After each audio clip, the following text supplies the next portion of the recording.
안녕하세요. 오늘도 사연 살롱을 찾아주셔서 감사합니다. 저는 연년생 자녀를 둔 아이 엄마입니다. 최근 아이들과 함께 여행지에 놀러 갔다가 예상치 못한 질문을 받게 됐어요. 엄마, 왜 우리는 친할아버지, 친할머니가 없어? 하는 질문이었죠. 그 질문 때문에 저는 오래전 있었던 일을 다시 떠올릴 수밖에 없더라고요. 지금은 시간이 지나 기억이 흐려져서 아무렇지 않지만 사실은 마음속에 그 사건이 항상 남아 있었던 것 같아요. 어디 말할 데도 없고 속 편하게 털어놓을 수 없는 지극히 개인적인 가정사다 보니 늘 마음속에 담아둔 채로 살았던 것 같아요. 이제는 그 이야기를 좀 꺼내 놓아야 속이 시원할 것 같아 이렇게 사연을 보내봅니다. 먼저 어릴 때 제 이야기를 하자면 감사하게도 경제적으로 부족함 없이 자랐어요. 친정아빠는 대기업 임원이셨고 엄마는 대학 교수셨거든요. 자녀가 화목한 가정에서 자라는 데는 물론 경제적 여유도 중요하지만 저희 집에서는 돈보다 더 중요한 가치가 있었어요. 돈이 많다고 부자가 아니야. 제대로 즐길 줄 아는 사람이 진짜 부자란다. 아빠는 늘 그렇게 말씀하셨고 엄마께서도 돈도 중요하지만 인품과 지식이 먼저야. 돈으로 사람을 평가하는 건 천박한 짓이야. 라고 가르치셨죠. 그런 부모님 밑에서 자랐기에 겉보기에 화려한 삶보다는 내실을 다지는 게 더 중요하다고 생각하며 살았어요. 결혼할 때도 마찬가지였어요. 상대방을 고르는데 경제적인 능력보다는 인품을 봤죠. 시댁도 마찬가지였고요. 하지만 세상에는 어떤 순간이 오면 속내를 감출 수 없는 사람들이 있더라고요. 돈이 사라지면 그 사람의 진짜 얼굴이 보인다는 말이 있잖아요. 그때는 그 말이 그렇게 무섭게 다가올 줄은 몰랐죠. 남편과는 부모님 지인분의 주선으로 만든 선자리에서 만나게 됐어요. 사실 선자리라는 게 그렇게 자연스러운 만남은 아니잖아요. 그래서 처음에는 극구 거절을 했어요. 엄마, 아빠, 연애는 내가 알아서 할게. 굳이 이렇게 하면 나 불편해서 아무것도 못한다니까? 그래도 한 번만 만나봐, 글쎄. 너 윤숙이 이모 알지? 그 이모가 그렇게 그 집 괜찮다고 너 소개시켜주고 싶다잖아. 어른들이 소개시켜주면 더 부담스러운데. 정 아니면 그냥 식사만 하고 오면 되지. 뭘 그렇게 무겁게 생각할 거 있니? 혹시나 네 맘에 들면 만나보면 좋잖아. 알겠어요. 대신 이번이 마지막이에요. 친정 엄마의 닭달로 나간 자리에서 멀끔한 차림으로 앉아있는 남편을 보는데 상상했던 것보다 훨씬 인상이 괜찮아 보이더라고요. 그런 자리는 처음이라 어색해서 많이 뻣뻣하게 굴었는데 남편은 친절한 얼굴로 분위기를 잘 리드해 줬어요. 오늘 너무 즐거웠어요. 다음에 만나보고 싶은데 그래도 될까요? 좋아요. 저도 덕분에 재미있었어요. 생각과는 달리 남편은 입담도 매너도 좋았고 이런 사람을 쉽게 만나진 못하겠다는 생각이 들었어요. 그래서 바로 연락처를 교환했고 몇 번 데이트를 하고 나서 바로 연인이 되었죠. 본격적으로 연애를 시작하고 나서 1년이 지나자 서로에 대해 웬만한 건 다 알게 되었어요. 알고 보니 남편의 아버지께서 제조업 공장을 운영하고 계셔서 꽤 부유하게 자란 편에 속했죠. 가끔 주고받는 가족 사진이나 본가에서 찍은 사진 등을 봐도 남편의 집안이 부유하다는 건 바로 보이더군요. 배경으로 보이는 가구, 인테리어 등이 돈이 없으면 할 수 없는 값비싸 보이는 것들이었거든요. 그걸 알고 나니 막상 좋기도 하면서 한편으로는 고민도 생겼어요. 저희 집도 경제적으로 어려움이 있는 건 아니지만 저희 부모님은 저를 검소하게 키우셨고 두 분께서도 검소하게 지내셨거든요. 하지만 남편과의 유대감이 깊어질수록 그런 부분에 대한 걱정은 흐려졌어요. 야, 보통 시댁이 친정보다 못 살아서 고민이던데? 넌 무슨 걱정이야? 집안끼리 비슷하게 잘 사는 것도 되게 축복이다. 니네 집도 잘 사는 편이니까 딱히 반대도 없을 것 같고. 더 잘 살면 지원 더 해줄 텐데 얼마나 좋아. 더도 별게 다 걱정이라니까? 그런가? 당연히 배부른 걱정이지.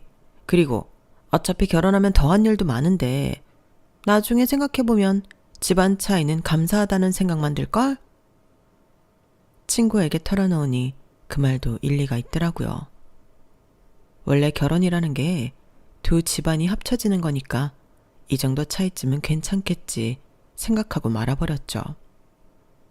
얼마 지나지 않아 저희 사이에서 결혼 이야기가 오가기 시작했고 부모님께 의사를 말씀드리자 좋아하는 눈치더라고요. 아유, 그래? 우리 딸이 설마 그런 집에 시집까지 갈까 싶었는데 정말로 갈 줄이야. 엄마 마음이 편하네. 엄마, 언제는 돈이 중요한 게 아니라면서요. 그렇긴 한데 성품이 괜찮아 보이니 이왕이면 잘 살면 더 좋은 거지? 그러게, 나도 이거 내 딸이 그래도 부잣집에 시집간다니 왠지 마음이 놓이는구만. 엄마 아빠도 참 못 말리신다니까요. 부모님께서 농담하시는 모습을 보니 저도 덩달아 기분이 좋아졌어요. 그래도 혹시나 싶었던 마음마저도 시댁에 방문하면서 달라졌죠. 처음 시댁에 방문했을 때는 사람인지라 저도 모르게 살짝 주눅이 들기는 했어요. 시댁은 강남에 있는 고급 주택이었고 시부모님은 머리부터 발끝까지 명품을 두르고 있었거든요. 어머, 어서 와요. 우리 현우가 이렇게나 좋아하는 여자친구는 처음이라 많이 궁금했어요. 아, 참 곱게도 생겼네. 감사합니다. 처음 뵙겠습니다. 이제 우리 식구 될 건데 너무 그렇게 긴장하지 마요. 편하게 시어머니 하고 불러. 엄마도 참 아직 결혼도 안 했고 초면인데 무슨 벌써부터 시어머니야. 그게 더 불편해요. 그래? 나도 며느리 생기니까 좋아서 그러지 이 녀석아. 내가 자식이라곤 아들놈 하나밖에 없어서 집에 여자가 하나 더 있으면 어떨까. 늘 상상만 했거든. 아, 그렇다고 너무 걱정은 말아요. 딸 같은 며느리 되라는 소리는 안 할 거니까. 대신 내가 엄마 같은 시어머니는 좀 되고 싶어서. 말씀만 들어도 너무 감사한데요. 앞으로 잘 부탁드립니다. 시댁 분위기는 정말 화기애애했어요. 교양 있는 시어머니와 다정다감하신 시아버지까지. 남편이 어떻게 자라왔을지가 느껴져서 정말 좋더라고요. 그래서 아주 조금 남아있던 걱정마저 사라졌죠. 양가 인사를 무사히 마치고 본격적으로 결혼 준비를 시작하게 됐어요.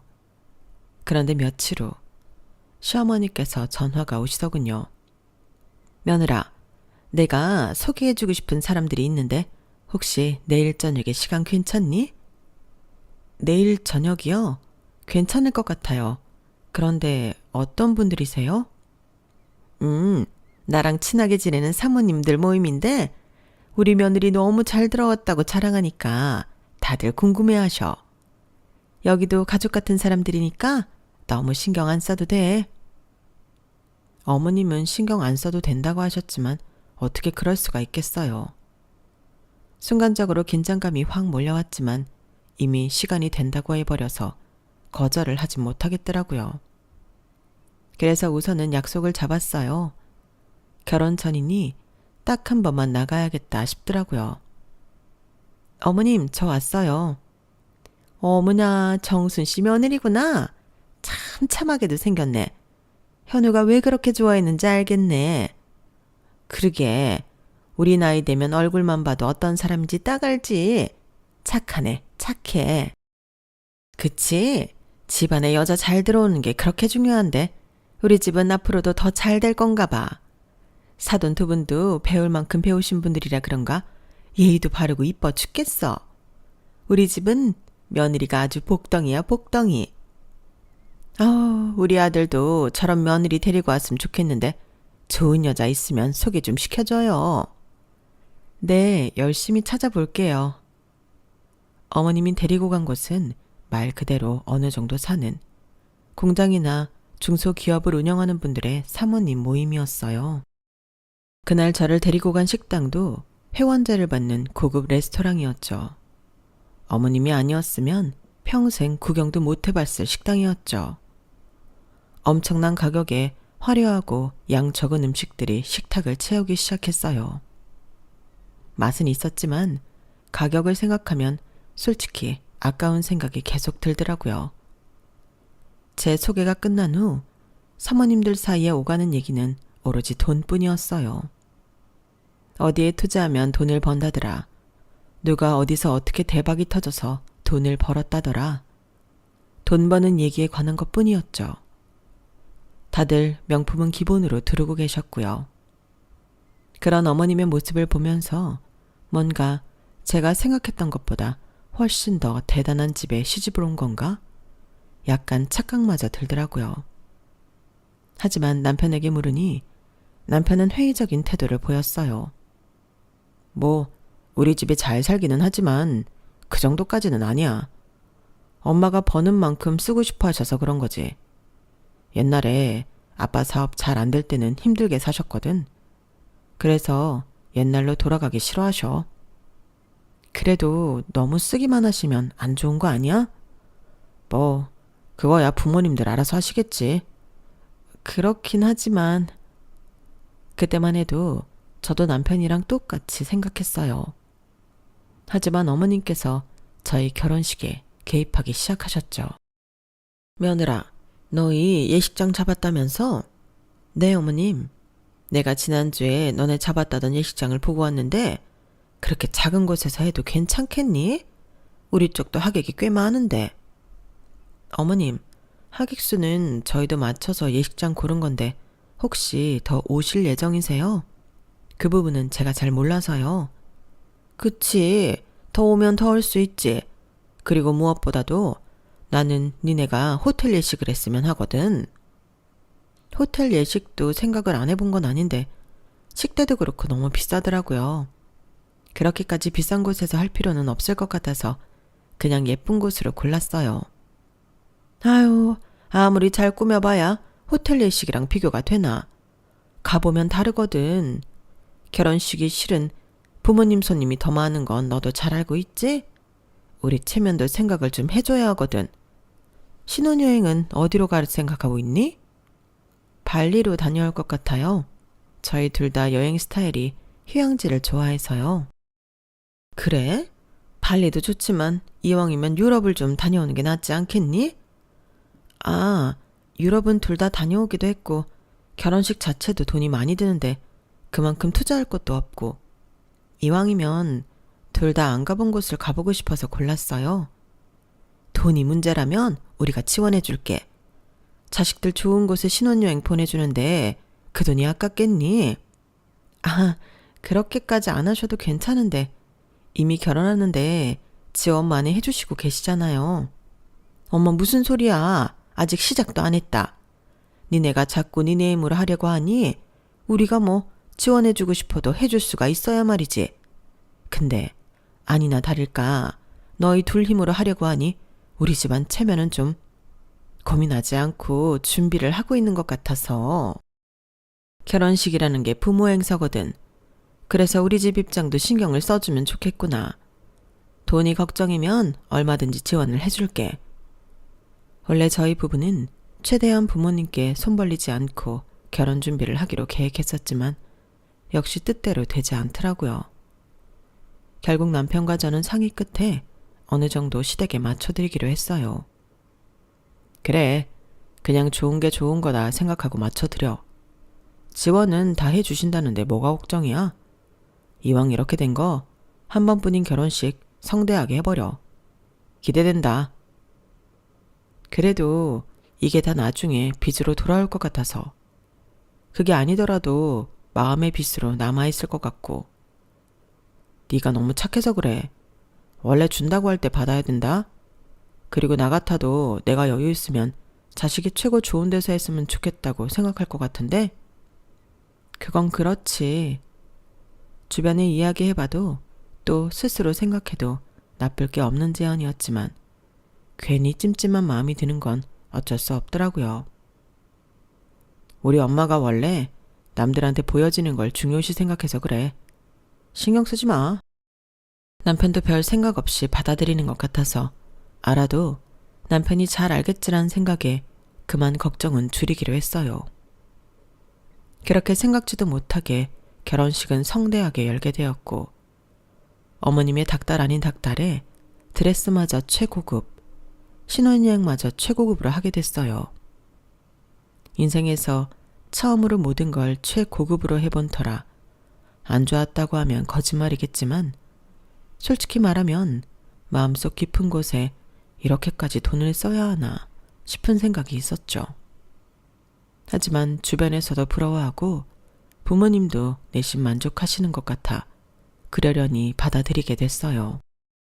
그렇게 남부럽지 않을 화려한 신혼생활을 보내고 첫 애가 생겼을 때쯤 시부모님의 사업이 휘청거린다는 소식을 듣게 됐어요. 하지만 그 소식을 전하는 남편마저 크게 신경을 쓰지는 않는 것 같더라고요. 그 정도는 다시 일으켜 세우실 수 있을 거야. 그리고 부모님 앞에서는 티내지 마.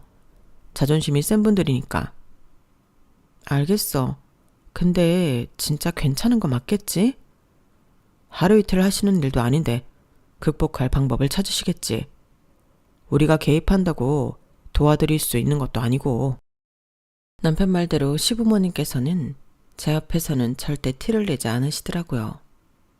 남편이 귀띔해주지 않았더라면 여전히 사업이 잘 나가고 있는 줄 알았을 정도로 시부모님의 다소 사치스러운 소비 습관은 여전했어요. 잘 나갈 때야 그렇게 쓰셔도 잘 나가시니 그렇겠거니 했지만 내심 걱정이 되기 시작하더군요. 그러던 어느 날 어머님께서 저와 단둘이 남게 되었을 때 넌지시 이런 말씀을 던지셨어요. 며느라, 이제 니네도 첫애 낳고 먹고 살 만한데 빌린 돈은 줘야 하지 않겠니? 네? 빌린 돈이라뇨? 왜? 니네 결혼할 때 우리가 보태준 돈들이 있잖니. 그걸 설마 그냥 받는다고 생각한 건 아니지? 따지고 보면 다 니네 결혼식에 들어간 돈인데 우리한테 돌려줘야 맞지 않겠니? 어머님, 그게 무슨 말씀인지 좀 당황스러운데요. 저희 결혼할 때 보태주신 돈이라면 저희 부모님도 마찬가지로 보태주셨고요. 그건 양가에서 지원해주기로 한 돈인 걸로 알고 있는데 빌렸다뇨? 아니, 그거 말고 니네가 결혼식이니 신혼여행이니 드레스니 전부 평범하게 맞춘다고 해서 우리가 품위 유지비로 빌려준 돈 있잖니. 그건 너희 친정 도움 없이 순수하게 우리 집에서만 보태준 돈이잖아. 설마 잊은 거 아니지? 잊기는요. 제가 그걸 어떻게 잊겠어요. 그런데 어머님, 그때 그 돈은 시댁 품위 유지비였던 걸로 기억하는데요. 저희는 결혼식을 애초에 그렇게 호화롭게 할 생각도 없었고 저희 힘 닿는 수준에서 진행하려고 했던 거 기억하시죠? 신혼여행도 유럽으로 갈 필요 없었고요. 뭐? 그럼 너는 그 돈이 당연한 돈이었다는 거니? 그래서 그 돈으로 호강한 게 누군데? 너 아니야? 주변에서 다들 부러운 눈으로 쳐다보고 인생에서 한 번뿐인 결혼식 최고로만 해서 가장 득본 게 누군데? 넌 필요도 없는데 우리가 돈 대줬으니 입 싹 닫겠다 이거야? 어머님, 그런 뜻이 아니라요. 왜 그렇게 말씀하세요? 저도 난처해서 그래요. 그때는 그냥 비용 지원해 주시는 것처럼 말씀하셨는데 이제 와서 저희가 원해서 빌린 돈 갚으라는 것처럼 말씀하시니 당황스러워서 그렇죠. 하여간 이래서 돈은 그냥 주면 안 되는 건데 내가 물렀다 물렀어. 마냥 착하게만 봤는데 돈 앞에서는 또 그렇게 굴 줄 몰랐네. 됐다. 그 돈을 받으려고 한 내가 바보였지. 그래, 나도 고작 얼마 되지도 않는 돈 때문에 너랑 감정 상하기 싫으니까 없던 일로 하렴. 말로는 그렇게 말씀하시면서 이미 저한테 단단히 삐치신 것 같았어요. 당시에는 정말 황당하고 어이가 없었지만 집으로 돌아와서는 좋게 생각하기로 마음먹었죠. 원했던 소비는 아니었지만 그 소비로 좋았던 건 저희였던 게 사실이었으니까요. 남편에게 이야기를 했더니 남편도 좀 당황스러워 하더군요. 뭐? 갑자기 그 돈을 갚으라고? 얼마 정도인데? 5천만 원 정도 되는 것 같아. 그런데 그 돈 써서 좋았던 건 사실이니까 그냥 갚아드리자. 갑자기 갚을 5천만 원이 어딨어. 부담되는데. 나도 그렇기는 한데 그래도 이거 안 갚고 어머님이랑 소원해지면 마음의 짐으로 계속 남을 것 같아. 어머님도 좋은 마음으로 보태주셨던 걸 텐데 굳이 질질 끌지 말자. 그래 뭐 부담스럽지만 어쩔 수 없지. 남편과의 상의 끝에 5천만 원을 어머님께 보내드렸고 어머님은 엄청 좋아하셨어요. 그래도 네가 내 마음을 모르진 않는구나. 우리가 이 돈이 뭐 없어서 받으려고 한 게 아니잖니? 자식들 마음을 보는 거지. 이렇게 잘 쓰고 돌려주면 나중에 너네한테 더 큰 돈으로 돌아가지 않겠니? 어머님, 나중에 받으려고 드리는 돈 아니에요. 저희가 쓴 돈 돌려드리는 거죠. 어머님께선 돈을 받으시는 순간까지도 없어서 받는 게 아니라는 식으로 강조를 하시더라고요. 오히려 그렇게 강조를 하시니 시댁이 요즘 많이 힘든가 싶은 생각을 하게 됐어요. 시부모님이 자존심이 세다던 남편 말도 떠올랐고요. 그런 생각이 드니 조금은 조심해야겠다는 생각이 들더군요.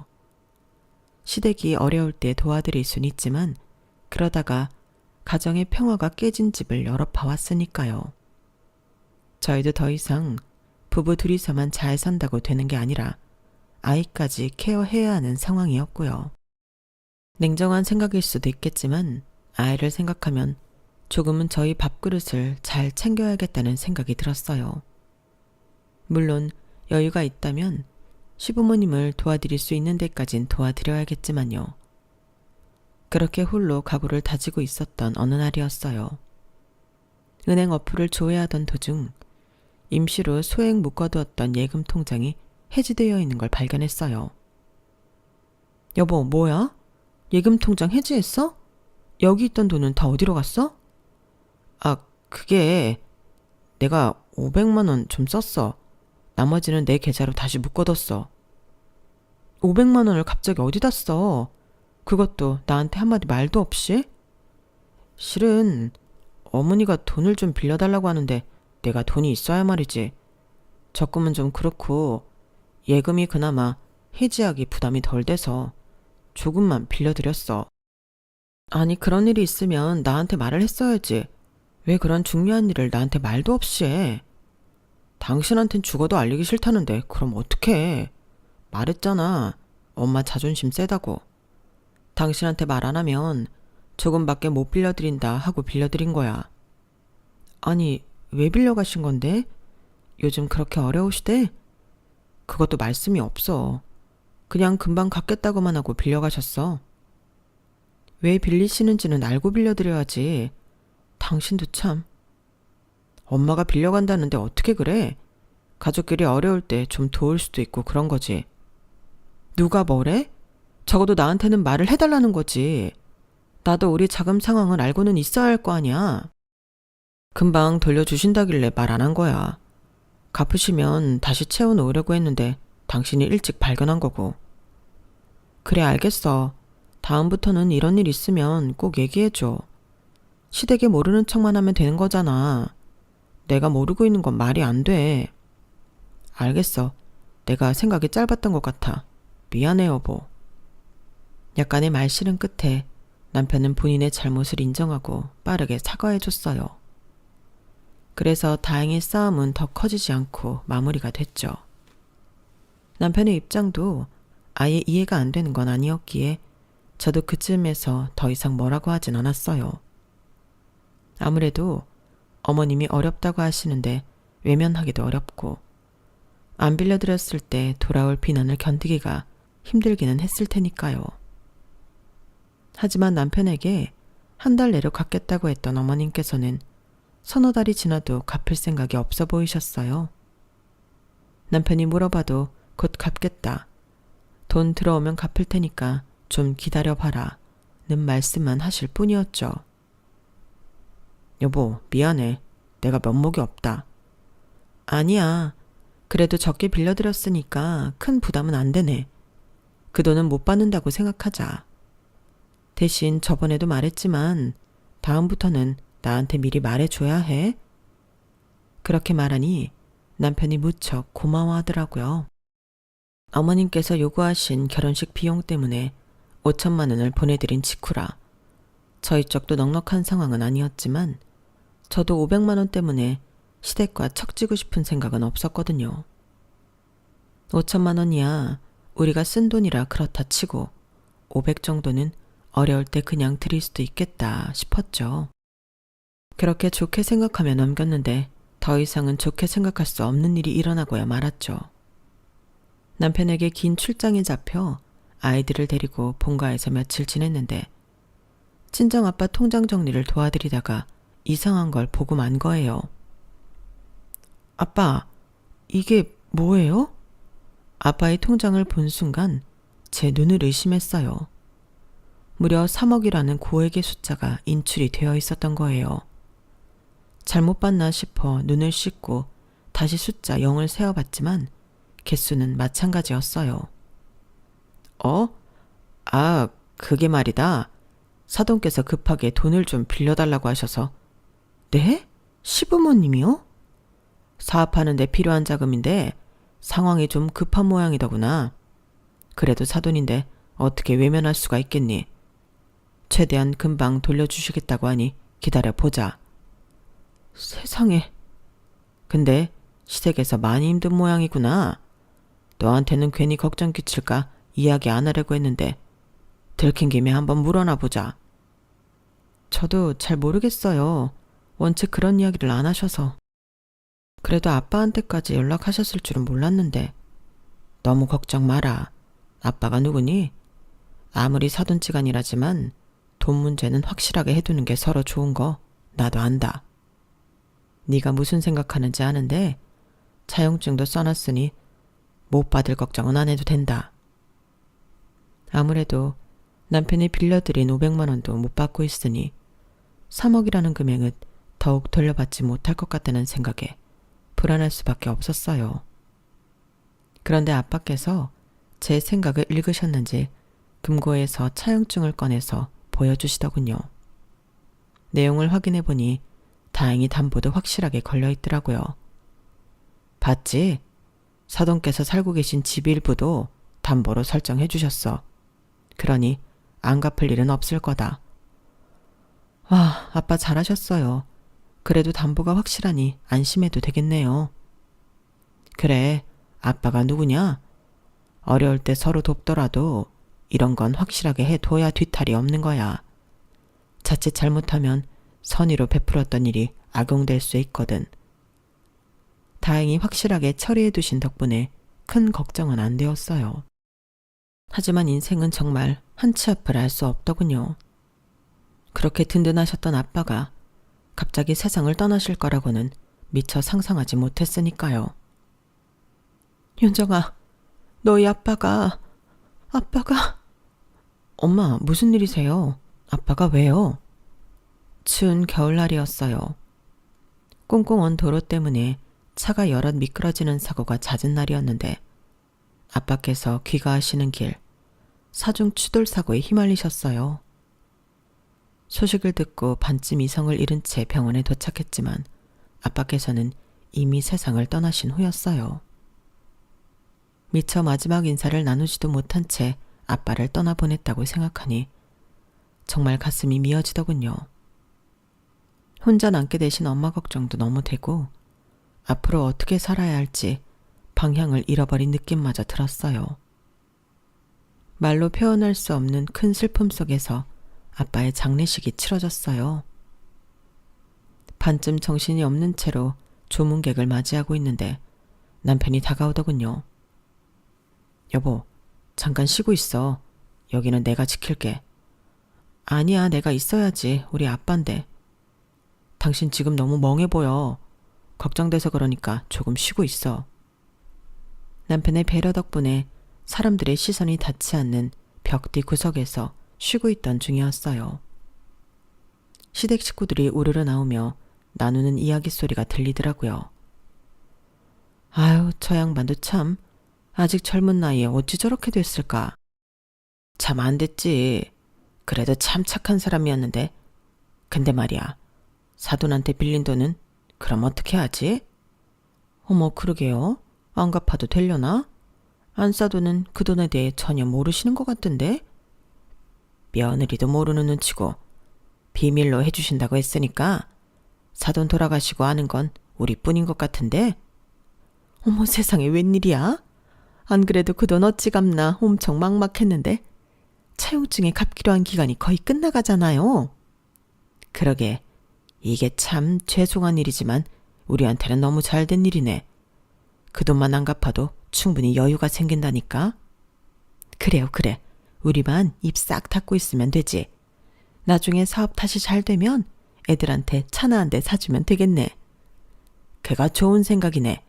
우리가 뭐 그렇게까지 양심 없는 사람들은 아니잖아. 지금 좀 힘들어서 그렇지. 여보, 근데 나 더 좋은 생각이 났는데 말이에요. 이건 좀 너무 나쁜가? 뭔데? 말이나 해봐. 그 뒷이야기를 들었어야 했는데 시부모님께서 악마처럼 킬킬거리면서 웃는 소리에 정신이 아득해지더라고요. 더 이상은 못 듣겠어서 그 자리를 뛰쳐나와 버렸어요. 심장이 벌렁거리고 손발이 차게 식더라고요. 분노와 배신감에 한참 동안 장례식장에 들어가지를 못했어요. 이걸 남편에게 어떻게 이야기해야 할지 감도 안 오더군요. 잠시 진정될 때까지 기다렸다가 예식장에 들어가니 예상치 못한 일이 일어나고 있었어요.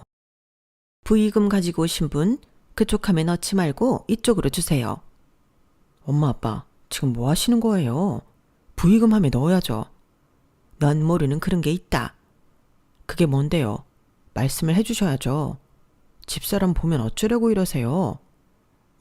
여보. 지금 뭐들 하시는 거세요? 아, 며느리 왔구나. 그게 말이다. 실은 너희 아버지가 우리한테 진 빚이 있거든. 아무래도 이렇게 돌아가셨으니 그 빚을 갚지는 못하실 것 같으니 부의금이라도 받아가기로 안사돈이랑 합의했다. 네?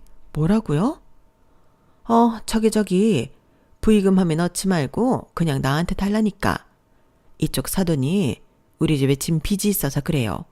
이리로 줘요. 그 뻔뻔한 행태를 보니 이루 말할 수 없이 화가 치밀어 올랐어요. 엄마께서는 아무것도 모르고 그저 아빠께서 빚을 졌다는 말에 부의금을 가지라고 하신 모양이더라고요. 평소라면 뭔가 이상하다는 걸 눈치채셨을 뿐인데 엄마께서도 너무 큰 슬픔에 빠져 계셔서 그런 걸 따질 여력이 없어 보이셨어요.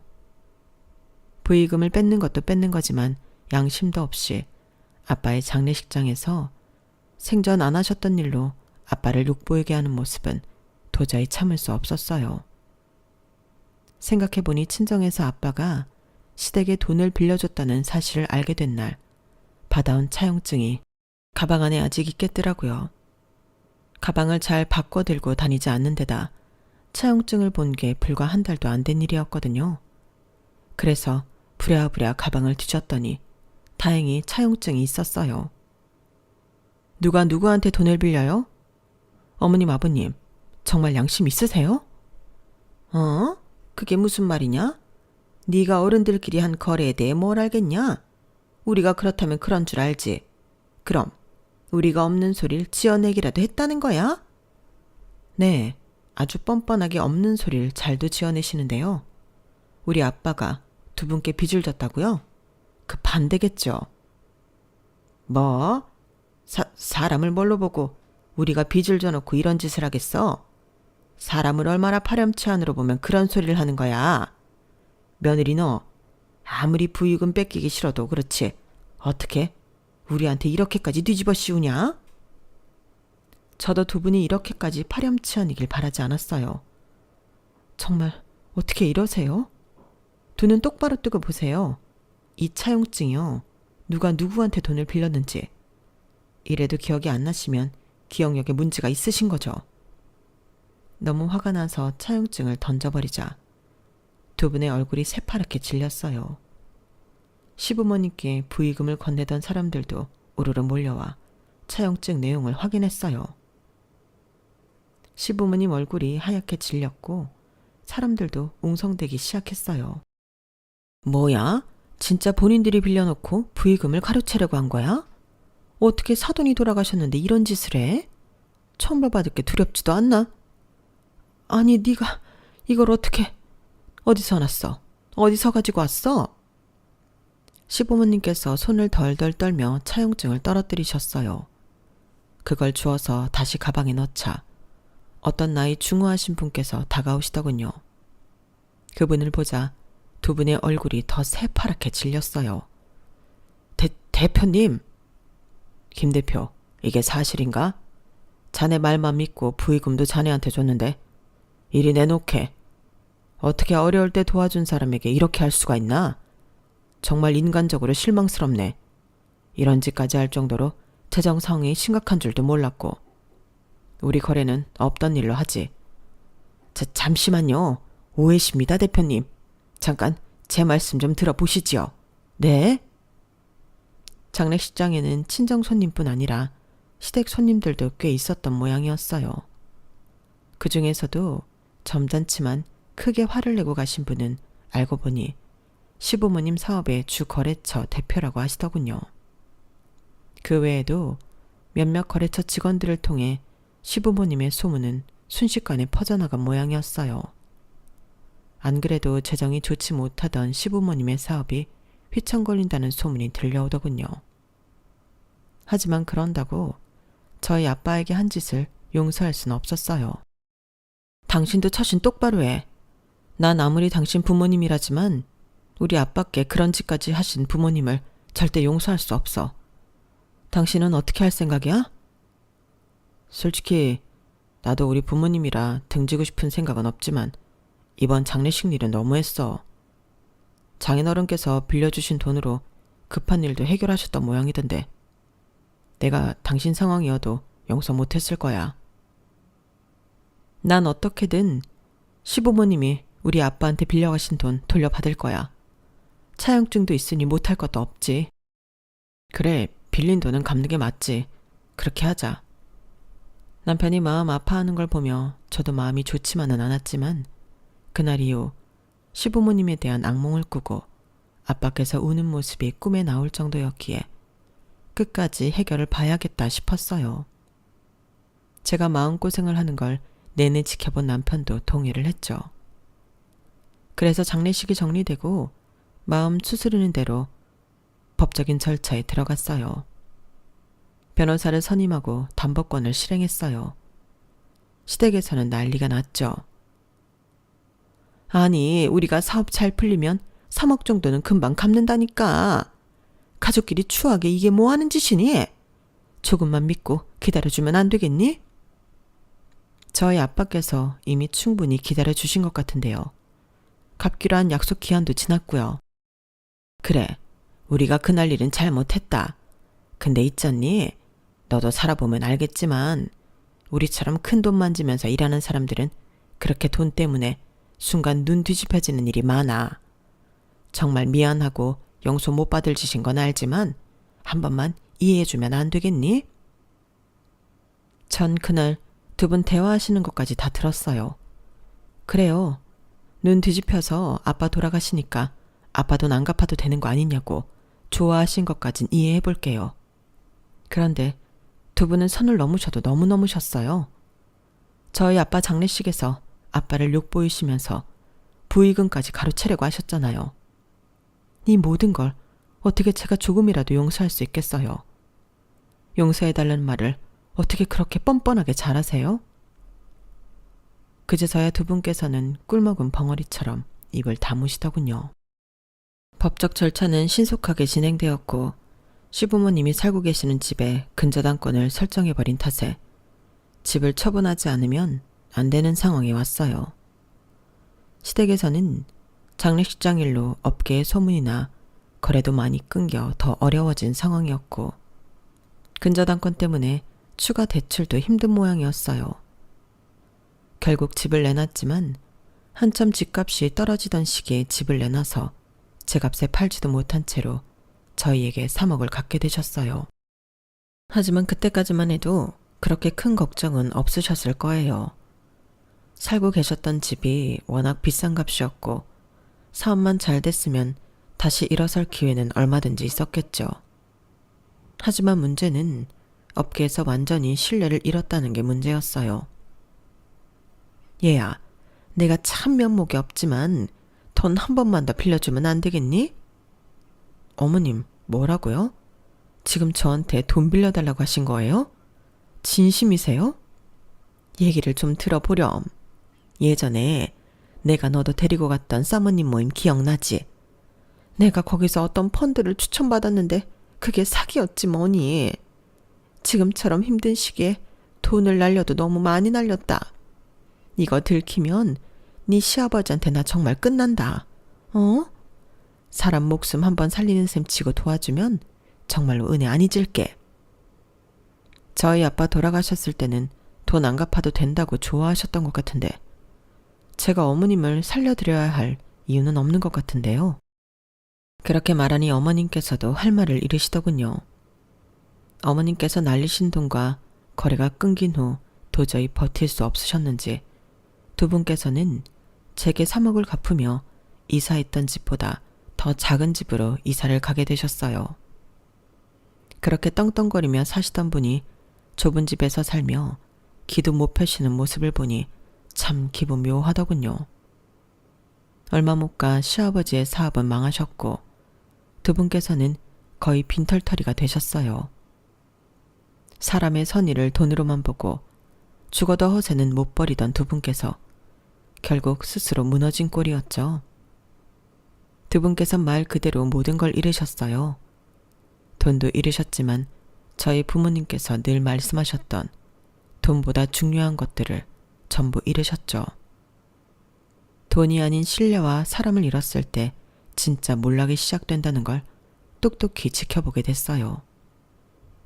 시댁의 몰락을 지켜보면서 저는 앞으로도 사람을 잃지 않는 삶을 살겠다는 다짐을 하게 됐어요. 여러분들께서도 어떤 어려운 상황에서도 부디 스스로 떳떳하고 주변 소중한 사람들로부터 신뢰를 잃지 않는 지금 같은 삶을 사시길 바랍니다. 제 이야기는 여기까지예요. 들어주셔서 고맙습니다. 항상 행복하세요. 여러분, 사연 댓글에 응원과 현명한 조언 부탁드려요. 좋아요와 구독은 저에게 큰 힘이 됩니다. 오늘도 좋은 일 가득하세요.